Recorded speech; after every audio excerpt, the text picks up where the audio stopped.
Welcome, Jonathan, to the show. Really excited about this conversation because you create some exciting products. I've done some in the past, not as exciting as some of that you're doing. So I want to learn more. Why don't you let the audience know what your background is and then what you're doing today? And I think there's a lot for them to learn here. Yeah, sounds great, David. Thank you. So what I do is I work with organizations, specifically leaders, product owners, to develop strategy, uncover customer insights, and how they can leverage technology to create innovative digital products and services for their organization. A lot of companies are looking to improve their customer experience and how they engage with their markets, and others are looking to modernize and operationalize internally with new technology. And so we work on both types of products that emerge. Well, that's great. So can you get more specific? Give me some, give me a client example or something so people can get their hands around that a little better. Sure. So it can be anywhere from when, for example, a website goes beyond being a brochure and actually becomes a product itself, where it is actually helping you engage your customer. We are working with, for example, healthcare organizations who are leveraging their website to actually be part of the way that they deliver services and care to their community. And so that's one example. Another one is we help a leading technology company build a internal business intelligence tool that allows them to understand how customers are using their products and how they can engage with them and provide more value.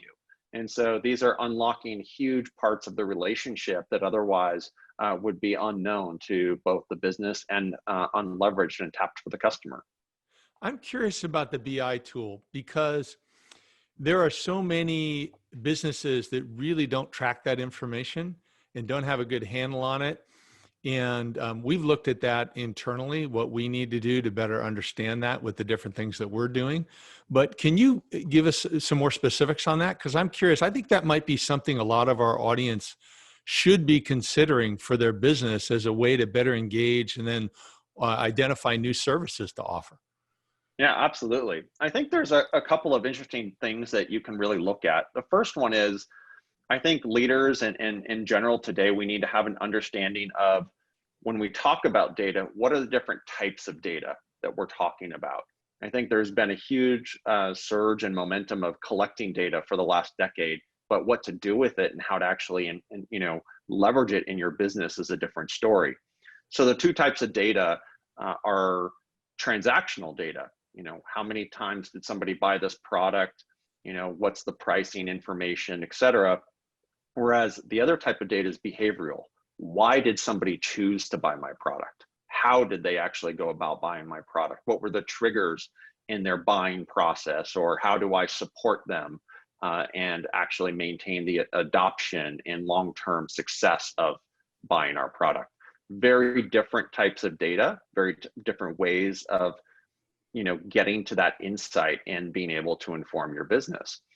I think a quick example is we have, one customer who, just by understanding that data and more the behavior, they realized that the first 90 days were the most critical days to the relationship with their clients. And if they could focus on that part of the experience, making sure it's better than anybody else, they could double, if not triple, their revenue within the first year because of retention.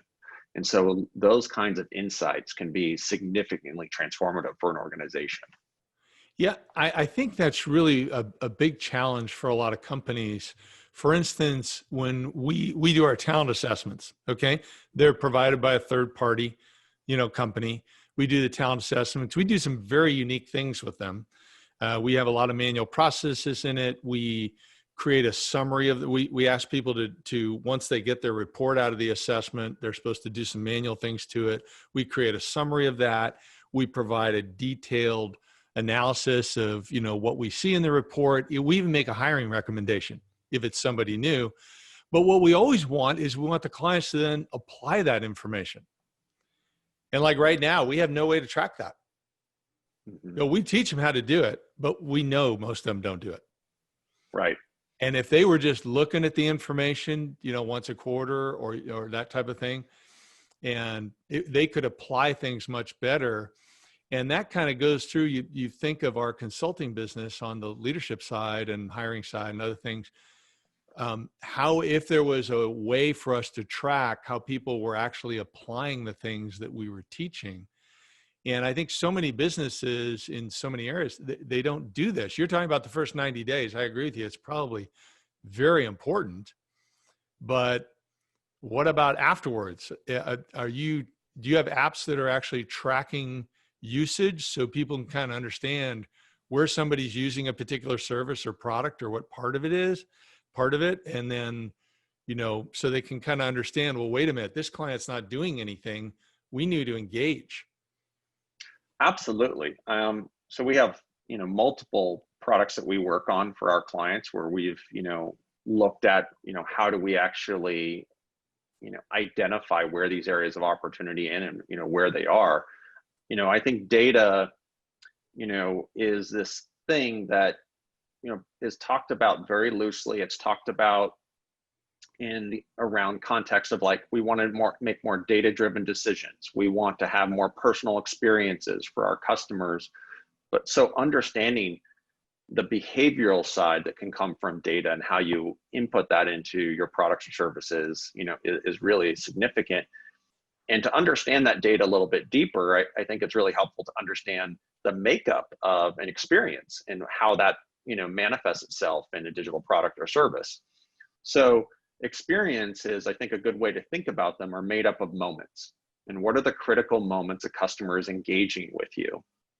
And then in those moments, they're going to have some level of interaction with you. And the content you produce, the features you have in your product or service, are the things that are going to feed that moment. And so by really understanding those and mapping those and being very, very clear, you're able to identify data sets that are incredibly informative of how you can engage customers more effectively.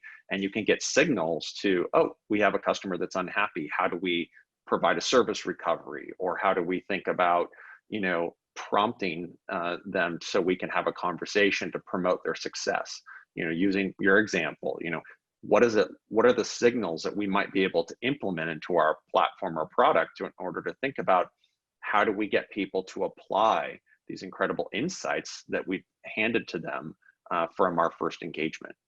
And so those types of that kind of thinking where we really map that out and we look at those becomes invaluable.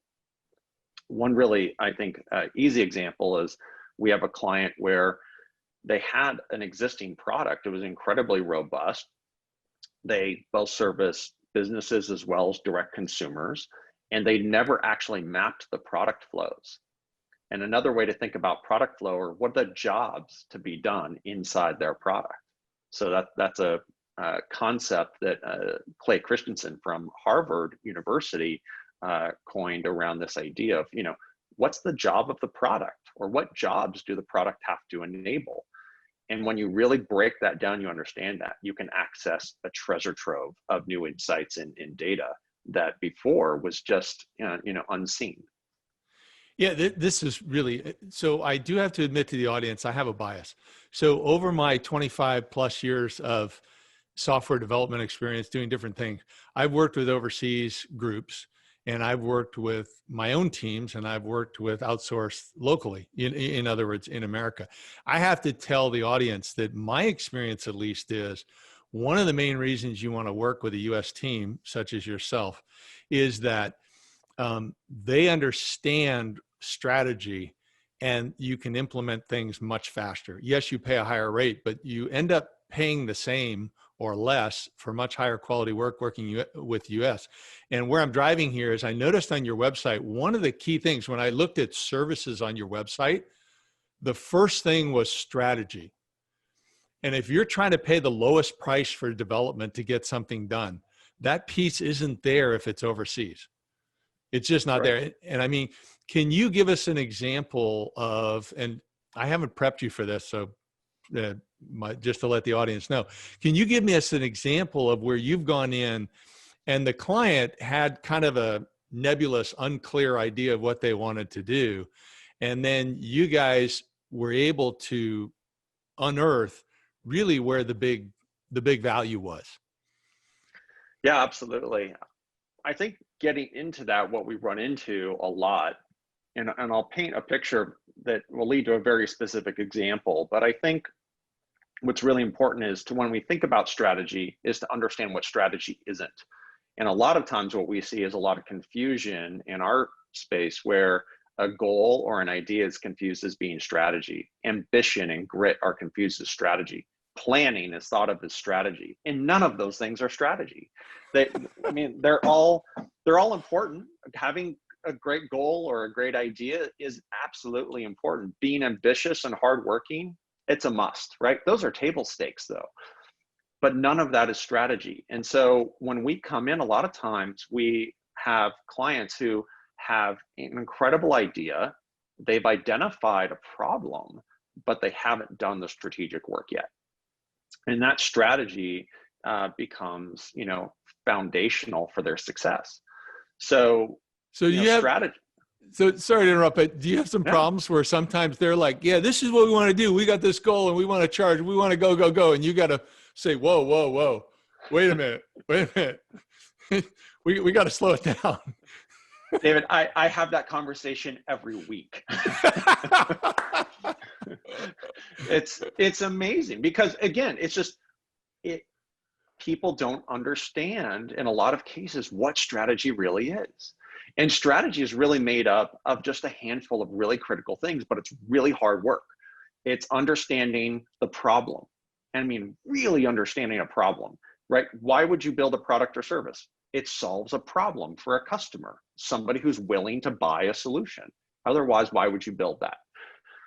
You know, if you really need to understand, well, you know, not just what the problem is, you know, why does the problem exist? What's the environment that allowed that problem to, you know, manifest itself? What are the alternatives to a solution you might have in mind? How will you create something that's unique and differentiating in the market? Is there one attribute to your product or solution that you can distinguish yourself on, that is sustainable, that you can build a business around? I mean, these are just, they seem like obvious questions, but they're usually go unanswered. And then once you have that, you really then need to understand, well, what's our approach? What parts of the problem are we going to prioritize to focus and build a product around better than anybody else? And then we have to understand what's the action we need to take. And I don't mean like action as I need to know all the steps, but I mean the domains of action, the areas that have to be tackled where we understand the interdependencies so we do the right things at the right time in the right way, and avoid that rework and that cost of failure that you see happen so many times when you work with potentially a provider who is more production focused versus strategically focused. That's great. That's great. And you said you were going to drive towards an example. Do you have that example? I do. So, you know, we have a client who is, they're in the manufacturing space. You know, they've been around for over 75 years, I believe. And so they, I mean, they know their business, they know their market, they, you know, they have really great relationship with their customers and their distributors. And they wanted to get into building digital products to augment and add more value to the existing products that they had. And they had an idea and they went kind of down this route that's really common. And they had run with it and they'd spent a year in development and an exorbitant amount of money and time, and they had nothing that worked. And they were trying to figure out, why won't this work? Ouch. Here you have a bunch of really smart people, really capable, but they're not digital experts, and they hadn't done the strategic work. So when we came in, the first thing we had to do was we had to step back, to take a look at everything that they had done over the last year, and most of it had to be thrown away. And it was devastating for them. And I can tell you, I sat in some really uncomfortable meetings with senior leadership where they're like, you know, they didn't want to hear that they had messed up. And it was really rough. I mean, the money, the time, the expectations with clients and partners. And the thing is, it's a really common story, but we had to have those hard conversations, and we could do that because we could walk them through very clearly what was there and what wasn't. And by doing that and really looking at the strategy, they were able to reorient. We were able to salvage parts of the work that they did get it ready for market, and get it in the hands of customers and get them on track. And now they have a path to go forward that they can, develop that product over time in a much more successful way. But it's a very common challenge again. And this is something that why we see a lot of products that seem to be floundering, right? They didn't have that anchor in the very beginning, and a lot of money and time gets spent. Yeah, it's too often they're excited about the idea, they run too fast, or that they basically uh, they engage based on cost instead of value, and they go for the cheapest cost type of thing, and it works out to be costing more. Uh, Correct me if I'm wrong, and maybe you got an example, but really what strikes me is there is a limited window. It may be 2 years, 5 years. I don't know what the window is, but there is so much competition out there right now. Doesn't matter almost whatever industry you're in. And the key for people, in my opinion, one of the critical factors is client retention. So to retain clients, you've got to engage them at a deeper level than before. And it seems like if somebody like a team like yourself could come in, help you with a strategy, it sounds like you're working off existing data the company has, and maybe you might add some data points. I don't know. I would think so. But then helping them come up with a strategy of how to better engage. This really could be something that once it really kicked in, could fuel significant growth and really help companies weather when there's some economic downturns, because the clients are going to be much more loyal and they're going to see more value in the services that you're providing. Am I kind of going down a rabbit trail here, or am I No, understanding some of the value you're doing? you're spot on. I mean, one of the facets that we focus on in Emerge is looking at the overall customer experience holistically. Where we focus on digital products and services, we're looking how that can feed and fuel that overall experience, but that has to be inclusive of both offline and online touch points. And many organizations have never actually mapped their customer experience. What are the things that customers are thinking and doing, feeling, how are they engaging and making decisions across the entire buyer journey, whether they're evaluating a potential solution, or they're just doing some initial research, or they're making a decision to buy. And then what does that look like once they do buy? How is your organization actually delivering on and providing ongoing success and retention? So that is very, it can be a huge game changer for an organization when they can see that for the first time, especially if you have siloed functions of your organization. And for many functions, it might be the first time they've ever seen how the whole business works and what that relationship's like. But once you have that picture, you can align everybody to innovate and to embrace change and to pivot and to start to adjust much, much faster. Because what you're doing is you're surfacing all of that invaluable insight about customers and all that institutional knowledge. And that is essentially what people need to embrace that uncertainty and to make effective change. They need that knowledge and that insight. And it's usually locked away. And that's where we see one of the issues of product failure is siloed knowledge that comes up quite frequently. Yeah. I mean, it just seems that that's a missing piece, that people are fighting fires so much in their business and staying busy that they're really missing the deeper engagement opportunity that they have, and to identify when clients aren't fully engaged. So it's kind of the yellow light goes off, or the red light, that, hey, we need to get these people engaged. Otherwise, they're going to wake up one morning and say they don't need us anymore, whereas we have value we can provide. Absolutely. And I'll preface this, they're not a customer of mine, but to give you a specific example, Dropbox, great company, is, they did something really innovative. They really realized very clearly in their growth strategy that there's a big difference between who the user of their product is and who the buyer of that product is.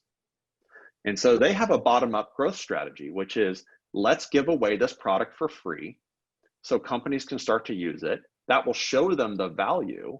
And then once they hit a certain threshold, they're going to buy. because it's something the team is already happy and successfully using. And it's worked really, really well. So they took away all of this stuff in the traditional purchase of software. They just got it out of the way. They said, it's bottom up. How fast can we get this into the hands of our customers? And then they could look at that and go, how do they have to use our product to get to that critical point where they'll become a paying customer? And they could really start to look at that data, like we were talking about in the beginning, and they can look at that overall journey, and they can completely transform how they're going to drive growth and revenue, and how they market, how they communicate, and how they retain valuable customers. And that picture, everything is, stitched together, but they're able to, do that because they understood their customer and they had a clear picture of that customer experience in that journey. Yeah. So they had the strategy that a lot of the work that you do. That's great. Yeah. Do you have a favorite project that you think of, either maybe big company, but also a small company, that, you were to give an example where you really helped a company get from point A to point B, and maybe they were going in the wrong direction, maybe not, maybe they just came up with the idea, but I'm wondering if you could give those examples, because I love those type of stories or examples.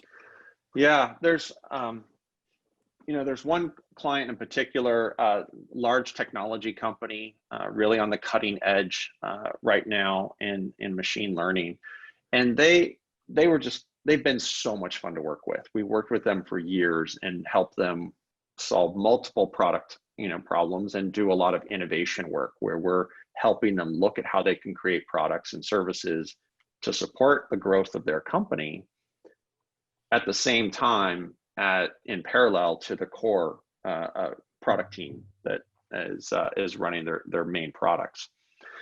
And that work has been so empowering and so much fun because they get strategy. We're able to move extremely fast because we're always clear. We know how things need to come together, and we can focus on solving problems instead of, there's no busy work. There's no extra meetings for meeting's sake. There's no siloed knowledge. It is a fluid machine because that strategic foundation is in place, and they really understand what it takes to build high performance product teams. And so they have been a really wonderful client to work with. And we've had the chance to work with them now for about 5 years. So they really stand out. That's great. What about a smaller company environment? It's interesting when you take a small business, which we work on both ends of the spectrum, and really for the first time see how they've maybe taken their business online or can transform the way that they think about digital products and services. And so we have one client in particular, a smaller organization, but some of the most passionate people that I've ever worked with. And they provide coaching services. And what's wonderful is that we're really seeing, how do you innovate the idea of distance coaching and helping empower entrepreneurs? And I think that being able to look at what role technology plays in that, and then understanding the overall customer experience was really transformational for them. It gave them a roadmap for how to fulfill their vision for the company. And so doing that work with their leadership team was really exciting. Well, what type of things did you end up doing differently for them, or enabling them to do differently? So the first thing that we did is really just help map the overall customer experience, like we talked about. They've been around a long time, done really good work, but that an up-to-date picture had not been done in a very long time. So just doing that work was very transformational itself. Then we got to start to really look at, how do you improve critical drivers of the company? And so through that journey, we were able to identify a couple of key areas that would really drive retention, increase revenue, and cross-sell and upsell opportunity. And those are things that they wanted to make sure aligned with what their focus was, which is really very much a servant leadership mentality of how do we provide the highest value and the deepest level of relationship we can with our customers. And they really focused, okay, well, we can do that in a couple of different ways. but with our resources and our capabilities, what's the best way for us to do that in a unique way? And so that started to paint a roadmap of how technology could start to enable that for them. And we picked very specific initiatives that would drive those business impacts that they wanted, right? So there was, I think at one point we had something like 90 touch points we had identified of areas of opportunity. But what it really came down to is about 3 to 5 that was going to, change the business, and being able to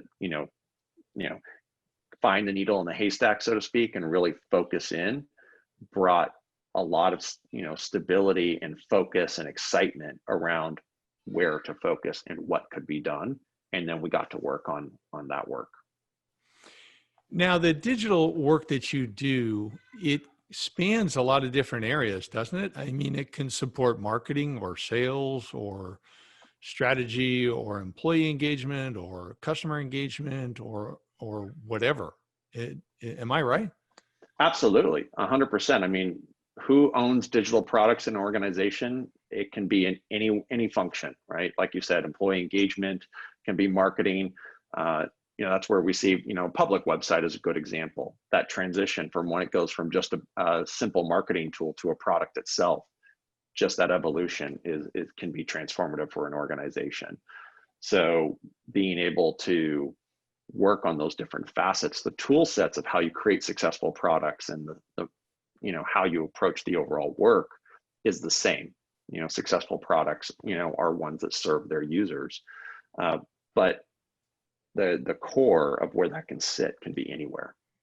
So let's say that somebody in our audience today, or many people in our audience today, want to do something to better engage their clients, or they want to take something that they've got as a service and make it into a product so that, they can generate something that's providing revenue, and yet they don't have to staff up, massive amounts of people as the revenue grows.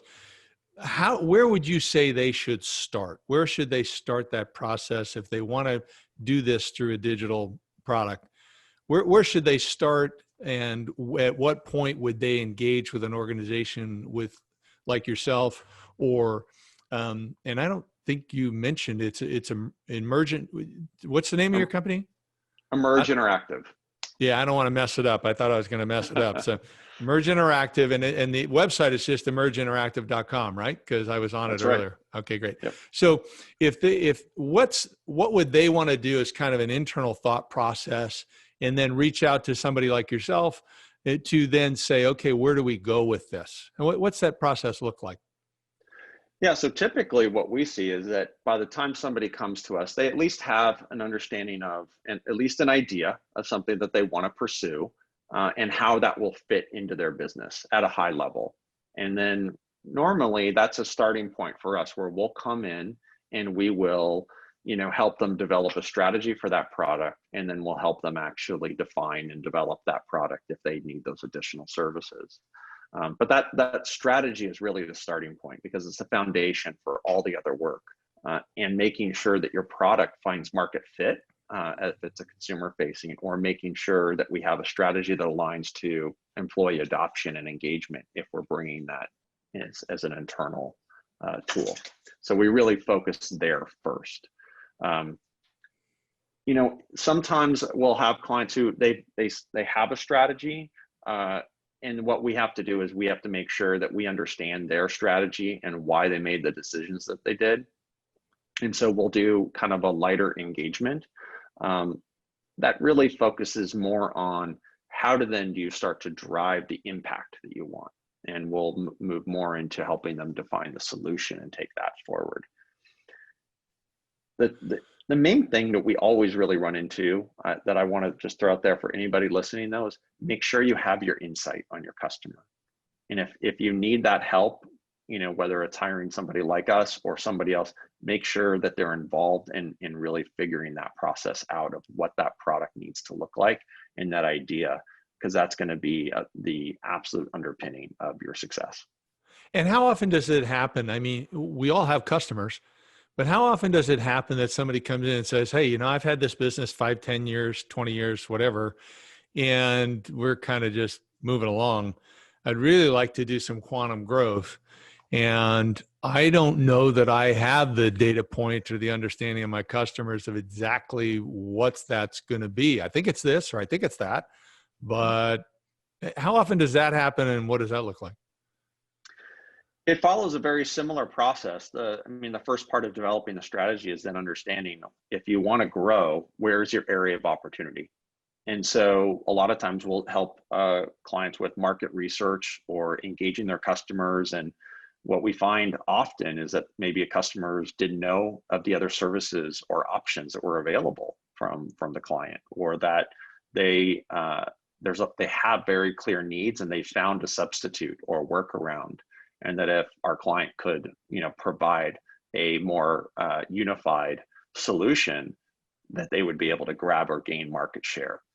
And so what we try to do is really help them with that early stage research and understanding of the market and the customer, so that they can find the right opportunity and make sure it aligns with the goals of the company. This is kind of a loaded question. I don't want to make it too easy for you, but I am asking, I know you're an honest guy, so I can trust you.